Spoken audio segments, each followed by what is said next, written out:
चलिए आज बात करते हैं मेहुल टेलीकॉम लिमिटेड के इनिशियल पब्लिक ऑफरिंग यानी आईपीओ के बारे में और समझने की कोशिश करते हैं कि इसमें निवेशकों के लिए क्या है। तो सबसे पहले वो नंबर जिस पर सबकी नजर होती है, इस आईपीओ में अप्लाई करने के लिए कम से कम कितनी रकम चाहिए, वो है 2,30,400 रुपए।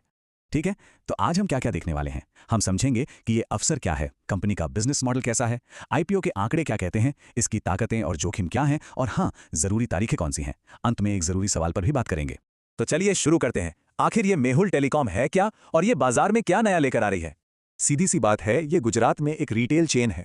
इनके स्टोर्स पर स्मार्टफोन से लेकर घर के दूसरे इलेक्ट्रॉनिक्स और एक्सेसरीज तक सब कुछ मिलता है। ये एक मल्टी ब्रांड रिटेल चेन है। और इस पूरी कंपनी को चला कौन रहा है? इसके पीछे है मैनेजिंग डायरेक्टर और सीईओ श्री मेहुल वसंत भाई रायमाग्या। ठीक है, तो अब ये समझते हैं कि इनका काम करने का तरीका क्या है, मतलब कंपनी अपना बिजनेस कैसे चलाती है और कैसे फैल रही है। अब ये देखिए, ये काफी दिलचस्प है। गुजरात में इनके कुल 80 स्टोर्स हैं, पर उनमें से ज्यादातर यानी 74 स्टोर्स फ्रेंचाइजी मॉडल पर चलते हैं। सिर्फ 6 स्टोर कंपनी के अपने हैं। तो ये जो मिला जुला मॉडल है ना, ये काफी स्मार्ट लगता है।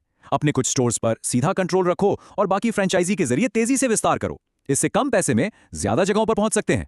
चलिए अब आते हैं मुद्दे की बात पर, वो आंकड़े जो किसी भी निवेशक के लिए सबसे जरूरी होते हैं। इस आईपीओ के नंबर्स क्या कहते हैं? कंपनी इस आईपीओ के जरिए बाजार से करीब 27.73 करोड़ रुपए जुटाने की तैयारी में है।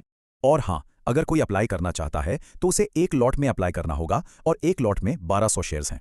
ये टेबल सब कुछ साफ कर देती है। एक रिटेल निवेशक के लिए एक शेयर का प्राइस बैंड 96 रुपए से 98 रुपए के बीच तय किया गया है। ओके, तो हर निवेश की तरह यहां भी दो पहलू हैं।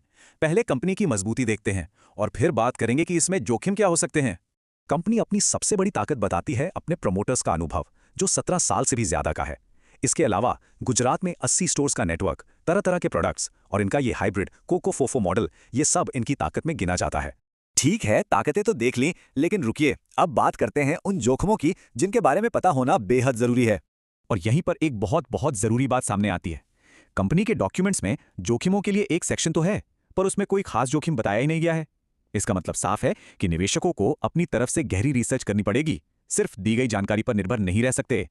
अच्छा, जो लोग इसमें निवेश करने का मन बना रहे हैं, उनके लिए ये तारीखें नोट कर लेना बहुत जरूरी है।